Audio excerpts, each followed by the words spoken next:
2024 में लहर भी होगा, ललकार भी होगा, भाजपा के लोग झोला उठा के फरार भी होगा। मोदी जी का कहना है ना घर बसा हमारा ना घर बसने देंगे तुम्हारा। मोदी जी की बात का, कौए के पात का, घोड़े के लात का, तिल के बरोबर तीन के बरोबर भरोसा नहीं कर सकते। बीजेपी में कुछ भी नहीं है, बाबा जी का ठुल्लू, टूटी खाट फटा लंगोट, अब मर गया भाजपा को देकर वोट। सोचा था बनियान के ऊपर नई शर्ट आएगी, क्या पता था बाद में पतलून भी उतर जाएगी। भाजपा के नेता के द्वारा अपनी प्रेमिका को कुचल दिया गया। प्रधानमंत्री पढ़े लिखे होते तब ना शिक्षा पर बात करते। मोदी नहीं मदारी है, झूठ बोलने की इनको पैदाइशी बीमारी है। ऐसा ईवीएम का बटन दबाएंगे कि मोदी शाह के बाल खड़े हो जाएंगे। देश दूसरी आज़ादी की लड़ाई लड़ रहा है। तो उनका जो आंदोलन है कोई आज से नहीं है, काफ़ी दिनों से है और लगातार कई वर्षों से लगातार संघर्षरत हैं। निश्चित तौर पर आज अंतर्राष्ट्रीय महिला दिवस के अवसर पर प्रधानमंत्री जी को चाहिए कि देश की बेटियों के बारे में संज्ञान लें। प्रधानमंत्री जी कानपुर की घटनाओं पर अगर थोड़ी सी भी संवेदना होती तो उस पर भी ध्यान लेते। आपने देखा होगा महाराष्ट्र में भाजपा के नेता के द्वारा अपनी प्रेमिका को कुचल दिया गया। उत्तर प्रदेश में कानपुर समेत उन्नाव, हाथरस जैसी घटनाओं में भी आपने देखा होगा प्रधानमंत्री लगातार चुप रहते हैं। और प्रधानमंत्री का ये फर्जी परिवारवाद, जो परिवार की चर्चा करते हैं, ये प्रधानमंत्री का एक तरह से जुमला है। प्रधानमंत्री जी आप सोचिए कि उन युवाओं पर क्या असर पड़ेगा। युवा देश का भविष्य होता है, युवा देश का रीढ़ होता है। जब जिस देश के युवा का अगर आप भविष्य चौपट कर देंगे तो उस देश का भविष्य क्या होगा। मोदी काल में डॉक्टर रितु सिंह, प्रोफेसर, पढ़ी लिखी होनहार ब्रिलियंट लड़की पकोड़े बेचने पर मजबूर हो गई। क्या संदेश देता है ये? सिर्फ डॉक्टर रितु ही नहीं, देश के कई करोड़ों युवा की जिंदगी बर्बाद कर दी मोदी जी ने। मोदी जी का कहना है ना घर बसा हमारा ना घर बसने देंगे तुम्हारा। ये पूरे देश में चलता है। SSCGD का आप कह रहे हैं जिंदगी बर्बाद कर दी, लेकिन 140 करोड़ की जनता मोदी जी का परिवार है, जिसमें आप भी आते हैं, डॉक्टर रितु भी आते हैं। हम तो पहले ही कह दिए कि ऐसे व्यक्ति को हम अपने परिवार का सदस्य नहीं कह सकते। जो जिसके मांग में सिंदूर भरने वाला जसोदाबेन भी तो परिवार के सदस्य हैं। तो जसोदाबेन का संज्ञान ले लिया होता है ना। जसोदाबेन का संज्ञान क्यों नहीं लिया? फिर पर्सनल है। अरे वो भारतीय महिला हैं भाई। अंतर्राष्ट्रीय महिला दिवस के दिन में आप अगर उस जसोदाबेन को आप महिला नहीं मानती क्या? आप बताओ ना, आप हमको मानते कि नहीं मानते? महिला तो महिला है, भारतीय तो भारतीय है, चाहे कोई भी हो। वो प्रधानमंत्री के घर की हो या घर के बाहर की हो। सर 70 पेपर लीक हो गया 8 साल में, ऐसा क्यों? देखिए भी नहीं कुछ होता है। पेपर लीक का ये सरकार की जवाबदेही है। क्वेश्चन जहाँ प्रिंट होता है वो किस कंपनियों को वो काम देते हैं। दूसरा ये सबसे बड़ा सवाल है कि पेपर लीक में सरकार में से जुड़े हुए लोग हैं। गोरखपुर का एक आदमी आपको मिला होगा जो ईंट भट्ठा का मालिक था, उस पेपर लीक का मास्टरमाइंड था। क्या उस पर कार्रवाई हुई? उसके लिए कोई कानून बना? देश में कितने एग्ज़ाम हुए? SSCGD का एग्ज़ाम हुआ 2019 में, 20 में, 21 में। सरकार लगातार पैसा वसूली करती रही। ये सरकार पैसा वसूली सरकार है। लेकिन पंकज जी आपको गर्व होना चाहिए ऐसे प्रधानमंत्री पे जो 18-18 घंटे काम करते हैं, 10 साल में एक भी छुट्टी नहीं लेते। अच्छा हाँ। तो मणिपुर गए छुट्टी ना लिए तो? देश के किसान शंभू बॉर्डर पर बैठे हैं, तो छुट्टी लिए ना लिए। अरे भाई तो वही तो बात है। पूरे विश्व का जो आदमी दौरा कर लिया वो मणिपुर का दौरा क्यों नहीं कर रहा? भी मोदी जी देश हित में देते हैं। अपनी अपने मुंह में ला लिया, पहुना के मुंह में छाली। घर बर्बाद हो रहा है तो नहीं कोई देख रहा है, देश बर्बाद हो रहा है, देश में समय नहीं है। अंतर्राष्ट्रीय अरे भाई आपका घर मजबूत होना चाहिए। वो क्या जाने, वो आदमी क्या जाने जिसको अपने घर का संबंध के बारे में जानकारी नहीं है। 7 फेरों की गारंटी का मतलब नहीं मालूम है। जो आदमी अपने माँ के मरने के बाद मुंडन तक नहीं कराया वो आदमी क्या जाने कि घर क्या होता है। देश हित में घर परिवार छोड़ दिया, मोदी जी खुद कह रहे हैं। देश हित में अगर सबके पिताजी सबकी माता को छोड़ देते तो आज ना कोई पत्रकार होता, ना कोई डॉक्टर होता, ना इंजीनियर होता, ना कहीं कोई कुछ होता। देश कैसे चलेगा? मोदी जी अपनी सैलरी भी देश हित में लगाते हैं। वो तो ये सब बेतुका सवाल है। सुनिए एक मिनट, सुनिए कितना सैलरी है प्रधानमंत्री का? सब कुछ अगर देश हित में लगा देते हैं। अरे सुन तो लो, अरे सुन नहीं रहे ना यार, यही तो बीमारी खराब है आप पत्रकारों की। आप सुनिए, जिस समय 29% वोट थे मात्र 2 सीटें आई थी, 1% हुआ तो बढ़ता गया। मक्कारी से जो देश के लोगों को गुमराह करके युवाओं को, किसानों को, महिलाओं को, नौजवानों को, कर्मचारियों को इन्होंने 2% वोट ली थी। इस बार 10 से 15% वोट मोदी जी के कम रहे। आप सोचिए कि अगर आपके पास मोबाइल नहीं खरीदने की कैपेसिटी हो तो सेकेंड हैंड खरीदेंगे? नहीं खरीदेंगे। तो निश्चित तौर पर जो पार्टी की औकात मेयर का चुनाव जीतने की नहीं है बगैर बेईमानी के, जहां 36 में से 8 वोट बेईमानी कर लेता है, वो 90 करोड़ मतदाताओं के साथ क्या करता होगा? मोदी जी तो ये भी कह रहे हैं मीडिया हमारा काम नहीं दिखाती, अगर दिखाएगी तो विपक्ष के पास कुछ बोलने को नहीं होगा। अब क्या बचा हुआ है? हाँ। अब मीडिया कौन सा काम बचा हुआ है बताओ? मोदी जी डुबकी लगाते हैं तब 500 से ज़्यादा के कैमरे लगे होते हैं। हाँ। ये तो सिर्फ एक शौचालय जाते हैं तो वो नहीं दिखाता, बाकी सब कुछ दिखाता है। परिवारवाद पे सबसे बड़ा प्रहार किया उन्होंने कल जम्मू कश्मीर पे। अच्छा, परिवार किसको समझ रहे? सुन तो लो यार, मोदी जी की बात का, कौए के पात का, घोड़े के लात का, तिल के बरोबर, तिन के बरोबर भरोसा नहीं कर सकते। सुन तो लीजिए, पीयूष गोयल साथ में बैठे होते हैं, आप समझो, पीयूष गोयल साथ में बैठे होते हैं। पीयूष गोयल के पिताजी वेद प्रकाश गोयल वाजपेयी सरकार में मंत्री, ठीक है। उसके बाद आइए उनकी माँ मटुंगा से विधायक 3 बार की। तो क्या वो उन्होंने उनको जन्म नहीं दिया? अनाथ आश्रम से उठा के लाए। जिस शंकर राव चौहान और अशोक चौहान के बारे में कहते नहीं थकते थे कि ये परिवारवाद है, शंकर राव चौहान के पुत्र हैं, सेना की विधवाओं का खा गए, राज्यसभा में किसने भेजा अशोक चौहान को?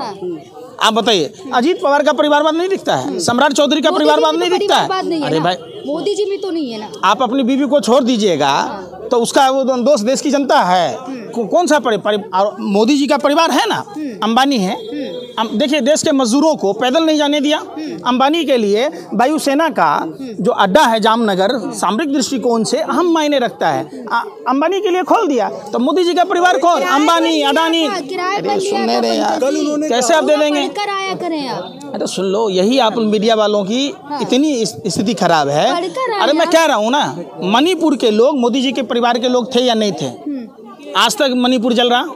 जो 13 साल की बेटी ज्योति साइकिल चलाकर अपने बीमार पिता को लेकर गया, क्या वो मोदी जी का परिवार नहीं थे? वो आप बताओ। जो मजदूर पुणे से अपने बीमार माँ को कंधे पर लेकर बनारस होते हुए गया, वो मोदी जी का परिवार नहीं था। किसान जो देश में बैठे हुए हैं, जिनके लिए सूल लगाए हैं, यही अगर गलवान में लगाए होते, वो टीयर बम लगाया होता तो चाइना के सैनिकों का कान फट जाता। किसानों के कान का पर्दा फाड़ने के लिए आपने टीयर बम लगा दिए, आंसू गैस के गोले छोड़ रहे हैं, ड्रोन से छोड़ रहे हैं। तो ड्रोन वहाँ चलाइए ना भाई, गलवान में जाके, क्यों नहीं चला रहे?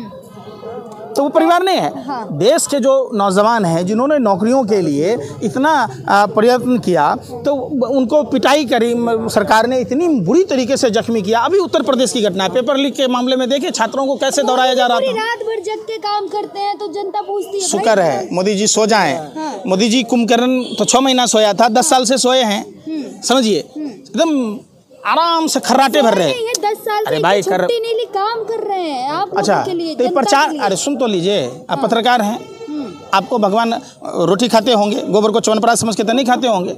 जब पार्टी का प्रचार करने जाते हैं तो प्रधानमंत्री क्या करते हैं? वो तो छुट्टिए ना है, वो खाता ना बही, मोदी जी को ही से सही मुख्य कानून छ। पार्टी का जब प्रचार करने जाते हैं तो क्या काम है बताओ? तो छुट्टी नहीं हुआ वो। ये दिग्भ्रमित करने का जो आप लोगों का कॉन्सेप्ट है, मोदी जी के काम सही से नहीं दिखाती। अब क्या दिखाएगा? अरे भाई, मैं तो कह तो रहा हूँ, मीडिया अगर सुनिए, अरे सुन तो लो, अरे सुन तो लो, आप मीडिया के लोगों का वर्ल्ड में कैमा स्थान है? शर्म ही नहीं है मीडिया के लोगों को। मीडिया के लोगों को अगर शर्म होता, मोदी जी से सवाल पूछते। मोदी जी ने नारा दिया था, हर सांसद 5 गांव आदर्श बनाएगा, ठीक है। 10 साल में 50 गांव आदर्श होने चाहिए। अरे सुन तो लो, अरे सुन नहीं रहे। 50 गांव आदर्श आप बनारस लोकसभा क्षेत्र में दिखा दो। 100 स्मार्ट सिटी प्रत्येक साल बनाने की बात की थी। 10 साल में 1000 स्मार्ट सिटी बनता। हिंदुस्तान में कितने शहर हैं? अब बताओ। लक्ष्मी देवी के साथ प्रधानमंत्री ने फ्रॉड और चीटिंग की थी बंगाल चुनाव में। 24 लाख बेघर लोगों को घर। मीडिया कभी सवाल पूछती है कि वो लक्ष्मी देवी कौन है? आगरा रेल का उद्घाटन किया है। कहाँ से दे रहे हैं? नाना के घर से कि मामा के घर से? कहाँ से? कौन नहीं सोने दे रहा? कौन? अरे भाई, कौन दे रहा है? अरे भाई, 5 किलो अनाज कितने का है? आपने टैक्स कितने बढ़ाए? आप नहीं कह रहे। 400 रुपये का सिलेंडर था, आप समझो। 400, अरे सुन तो लो, पहले बात पूरी बात सुनो। 400 रुपये की सिलेंडर आज 900 कहीं 1000 में मिलता है। तो हम 1 महीना सिलेंडर अगर 400 वाला लेते तो 600 रुपया बचता। 600 रुपया में हम कितना राशन लाएंगे? मोदी जी क्या दे रहे? सुन फिर बात, अरे सुन ही नहीं रहे, सुन नहीं रहे। मैंने जो सरसों तेल 50 रुपये लीटर बिक रहा था, आज 250 रुपये लीटर बिक रहा है, 200 रुपये लीटर बिक रहा है। हम अगर 1 लीटर तेल का पैसा बचाते तो 5 किलो अनाज आ जाएगा। हमको भीख नहीं चाहिए, खैरात नहीं चाहिए, हमको हमारा अधिकार चाहिए शिक्षा का। और ये मनमोहन सिंह सरकार ने खाद्य सुरक्षा गारंटी योजना लाई थी। शायद आपको पत्रकारों को भूल जाते हैं, शंखपुष्पी की जरूरत है।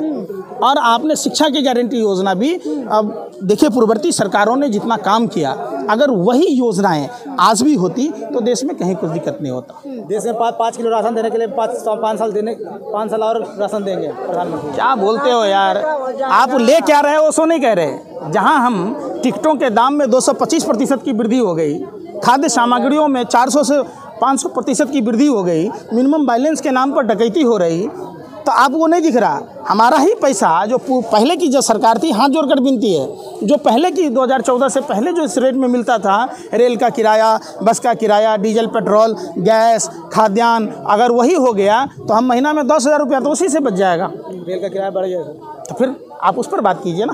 अब की बार 400 पार, जनता खुश क्यों है? अरे भाई कोई खुश ना है तो कहाँ आप लोग पर आपको मोदी फिबिया की बीमारी है। सुनिए, जिस पार्टी की औकात मेयर का चुनाव जीतने की नहीं है, वो 36 में से 8 वोट बेईमानी करती है, वो लोकसभा जीत जाएगी। अगर 400 जीतने का दम था, सुनो पहले बात, तो ये तो कह सकते थे कि हम 543 सीट जीत जाएंगे, कह सकते थे ना। तब गीता कोरा, अशोक चौहान, अजीत पवार, हसन मुशरीफ, छगन भुजबल जैसे नेताओं को चोरी करने का जरूरत पड़ता। आप सोचिए, आपके पास मोबाइल नया खरीदने की अगर औकात है तो आप सेकंड हैंड मोबाइल खरीदोगे? आप समझो, क्यों खरीद रहा? आपको नहीं है तब ना खरीद रहे। तो जब बीजेपी के पास अपना कुछ अगर होता, सम्राट चौधरी जैसे लोगों को जो अयोग्य था उसको पार्टी ने अध्यक्ष बनाया, तो वो अब सुयोग्य हो गया। जो शुभेंदु अधिकारी शारदा नारदा का अभियुक्त था, अब वो उसको अच्छा लगने लगे। जो अशोक चौहान आदर्श सोसाइटी घोटाले का नारायण राणे था, अब वो अच्छा लगने लगा। मतलब बीजेपी में कुछ भी नहीं है, बाबा जी का ठुल्लू, ठन गोपाल। फिर भी 2024 में ईवीएम के दम पे बीजेपी ही आने वाली है। भाई कोई सुनिए, कुछ भी कर लें, ये कुछ भी कर लें। रावण, कौरव और कंस ने भी एन केन प्रकारेण कोशिश किया था कि हम ही सब कुछ हैं, लेकिन बेवजह सताए, अहंकार में 3 गए, राज धर्म वंश, मानो मेरी बात नहीं तो देख लो रावण, कौरव और कंस। ये सरकार अहंकार के आकंठ में इतनी डूबी हुई है कि इस सरकार का 2024 में पतन निश्चित है। पतन निश्चित है, निश्चित ये मान के चले एकदम। मतलब देखिए, देश की जनता है। बिल्कुल 2024 में लहर भी होगा, ललकार भी होगा, भाजपा के लोग झोला उठा के फरार भी होगा। क्यों? कि लोगों ने देखा टूटी खाट, फटा लंगोट, अब मर गया भाजपा को देकर वोट। सोचा था बनियान के ऊपर नई शर्ट आएगी, क्या पता था बाद में पतलून भी उतर जाएगी। मोदी के राज सर 15 लाख रुपया आया कि नहीं सर? यार तुम 15 लाख, अमित शाह जुमला बोला नहीं, तुम्हें दिखाई दिया? कहाँ रहते 15 लाख आया? अरे 15 लाख ले लिया वो बताओ ना 10 साल में। आप देखो, पहले की सरकारों में जो महंगाई थी, आज की सरकारों के रेट देखो, तो वो उस समय के रेट में आज के रेट में कंपैरिजन करोगे तो उन्होंने देने की बात नहीं की थी, वो लेने की बात की थी। चाहे वो रेल किराया हो या शिक्षा के क्षेत्र में हो या किसी भी क्षेत्र में, जो महंगाई बीजेपी ने दिया है, लोगों से लाखों रुपए वसूले हैं। ये वसूली करने वालों की सरकार है, नहीं समझे? सीधा सवाल। प्रधानमंत्री जी शिक्षा पे क्यों नहीं बात करते? प्रधानमंत्री पढ़े लिखे होते तब ना शिक्षा पर बात करते। आप बताओ ना, प्रधानमंत्री तो अनपढ़ है। एक रैली में नहीं बोले, ऑब्जेक्शन है क्या मोदी जी को? निश्चित पढ़ेगा इंडिया तो सवाल पूछेगा इंडिया, तो साबित भी कर रहे हैं वो। हाँ, तो लोग चाहते हैं कि अनपढ़ रहे। बिल्कुल। शिक्षा के बजट में लगातार कटौती हुई है, वो आप पत्रकारों को भी मालूम है कि कटौती क्यों करेगा। जब मॉडल क्या है? गुजरात मॉडल पे बता, यही गुजरात मॉडल है क्या? गुजरात मॉडल में तो 45,000 लड़कियां गायब हैं, कभी चर्चा कर लीजिए। गुजरात मॉडल में ड्रग्स बार कंटेनर का कंटेनर आता है मुद्रा पोर्ट पर, जो अडानी के कब्जे में है, कोई कार्रवाई नहीं होती। तो देश को नशेरी बनाना गुजरात मॉडल है। आपने देखा होगा गुजरात में 2000 नोट छापने की जाली मशीन स्वामीनाथ मंदिर में पकड़ा गया था। तो ये है गुजरात मॉडल। गुजरात मॉडल मतलब क्या?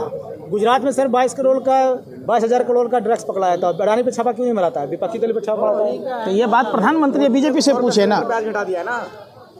बढ़ाया कितना नहीं बता रहे, कुछ तो शर्म कीजिए, पत्रकार हैं। घटा दिया, अरे बढ़ाया कितना वो नहीं कह रहे। आप एक बात बताओ, 1000 रुपया बढ़ा के 100 रुपया कम कर दिए तो 100 रुपया पर ताली बजा रहे हैं। 900 रुपया बढ़ गया, उस पर कोई चर्चा नहीं हो रही। यही तो आप पत्रकार। मोदी जी की नज़र में देश की जनता बेवकूफ़ है। देखिए, भारत ज्ञानियों की धरती है, आज से नहीं, आदि अनादिकाल से भारत एक से एक बढ़कर ज्ञानी हुए। प्रधानमंत्री जिस हिसाब से मोदी नहीं मदारी है, झूठ बोलने की इनको पैदाइशी बीमारी है, ये मदारी की तरह डुडुकी बजाते हैं, हल्ला करके डेली नया जुमला लाते हैं। तो ये इन जुमलों को अब देश चलने नहीं देगा। देश के 90 करोड़ मतदाताओं ने फैसला कर लिया है 2024 में मतदान के दिन तमाम परिस्थितियों को देखते हुए देश के लोग ऐसा ईवीएम का बटन दबाएंगे कि मोदी शाह के बाल खड़े हो जाएंगे।